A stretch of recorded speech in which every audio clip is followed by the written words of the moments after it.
இந்த நைலிஸ்ட் penguin video ட்ரெண்டிங்ல இருக்குது உங்களுக்கு தெரியும். சிலர் அதை பத்தி பேச சொல்லி எனக்கு சஜஸ்ட் பண்ணிருந்தாங்க. இதுல முதல்ல என்ன ஆச்சரியப்படுத்தின விஷயம் எதுனா, இன்டர்நெட்ல இத்தனை பேர் தங்களை அந்த பெங்குயினோட அடையாளப்படுத்திக்கிட்டது தான். ஏன்னா அவங்கள சுத்தி எப்பயுமே மனிதர்கள் இருக்காங்க. தூரத்துல இருந்தாலும் இன்டர்நெட் வழியா தங்களை கனெக்ட் பண்ணிக்கிறாங்க. சோ வரலாற்றுல இந்த அளவுக்கு தங்களை கனெக்ட் பண்ணிக்கிற ஃபெசிலிட்டி யாருக்குமே இருந்தது இல்ல. ஆனா அப்படிப்பட்ட காலத்துல வாழ்ற பலர் தனிமையை உணர்ந்து ஒரு நைலிஸ்ட் பெங்குயினோட தன்னை அடையாளப்படுத்திக்கிறதுங்கிறது கொஞ்சம் ஆச்சரியமான விஷயம் தான். இது நம்முடைய சமுதாயத்துல நைலிசம் எந்த அளவுக்கு உயிர்ப்போட இருக்குதுங்கிறத எடுத்துக்காட்டுது. உங்களுக்கு தெரியும், வாழ்க்கைக்கு எந்த ஒரு மீனிங்குமே இல்லன்னு கிளைம் பண்றதுக்கு பேர் தான் நைலிசம். ஆனா இது ஏன் மக்கள் கிட்ட எடுபடுதுன்னா, எதுக்குமே மீனிங் இல்லன்னு சொல்லும்போது ஒரு ரிலீஃப் கிடைக்கும். ஏன்னா எந்த ஒரு பொறுப்பையும் எடுத்துக்க தேவையில்ல. யார் மேல நம்பிக்கை வச்சு ஏமாற தேவையில்ல. சுற்றி இருக்கிற மக்களோட போராட தேவையில்ல. அது ஒருத்தன மனதளவுல அவன் வாழ்ற சொசைட்டில இருந்து டிட்டாச் பண்ணி அந்த தனிமையில கிடைக்கிற ஒரு சுகத்தை ஆஃபர் பண்ணுது. அதனால தான் அந்த பெங்குயின் தன்னுடைய கூட்டத்தை விட்டு பிரிஞ்சு போகிறதுங்கிறது பலரை சைக்காலஜிக்கலா கனெக்ட் பண்ணுது. ஆனா என்ன கேட்டா தனியா விலகி போகிறதுங்கிறது எந்த காலத்திலயும் ஒரு சொல்யூஷன் கொடுக்காது. நம்முடைய சமுதாயத்துல ஏகப்பட்ட பிரச்சனை இருக்குதுங்கிறது உண்மைதான். ஆனா அதுக்காக இந்த சொசைட்டில இருந்து பிரிஞ்சு போகிறதுங்கிறது ஒரு விவேகமான முடிவா இருக்க முடியாது. அது விரக்தியில பிரிஞ்சு போனாலும் சரி அல்லது ஞானம் பெற்று பிரிஞ்சு போனாலும் சரி. இதுக்கு உதாரணம் சொல்லணும்னா இந்த உலக வாழ்க்கையை திறந்துட்டு போன ஆயிரக்கணக்கான துறவிகள் இருக்காங்க. ஆனா அவங்களுக்கு மத்தியில புத்தர் மட்டும் ஏன் உன்னதமானவரா பார்க்கப்படுறாருன்னா அதுக்கு ஒரு காரணம் இருக்கு. ஏன்னா அவர் அரச குடும்பத்துல ஒரு இளவரசரா பிறந்து சொகுசான வாழ்க்கையை வாழ்ந்து அதுக்கப்புறம் வாழ்க்கை மேல விரக்தி ஏற்பட்டு அந்த பெண்கின் மாதிரி பிரிஞ்சு போறாரு. அந்த பாதையில தான் அவருக்கு போதி மரத்துக்கு அடியில ஞானம் பிறக்குது. ஆனா புத்தர் மத்த துறவிகள் கிட்ட இருந்து எங்க மாறுபடுறாருன்னா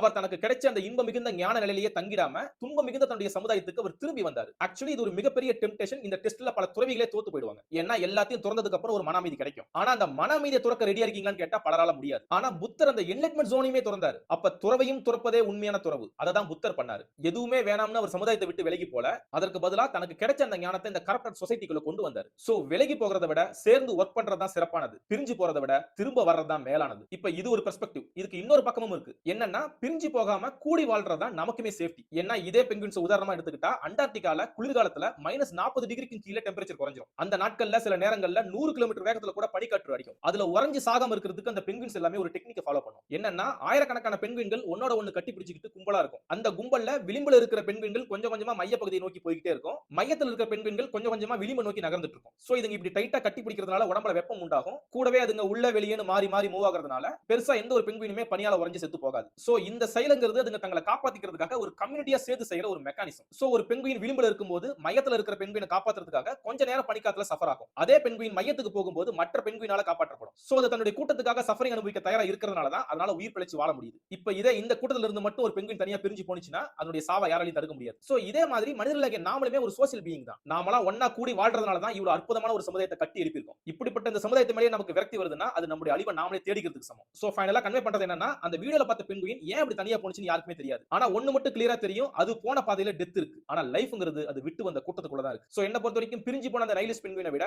கூட்டமா வாழ்ந்த கம்யூனிட்டேரியன் பெண்குயின்ஸ் தான் அதிகமா செலிப்ரேட் பண்ணணும். சோ இத பத்தி உங்களுடைய பெர்ஸ்பெக்டிவ் ஷேர் பண்ணுங்க, டிஸ்கஸ் பண்ணலாம்.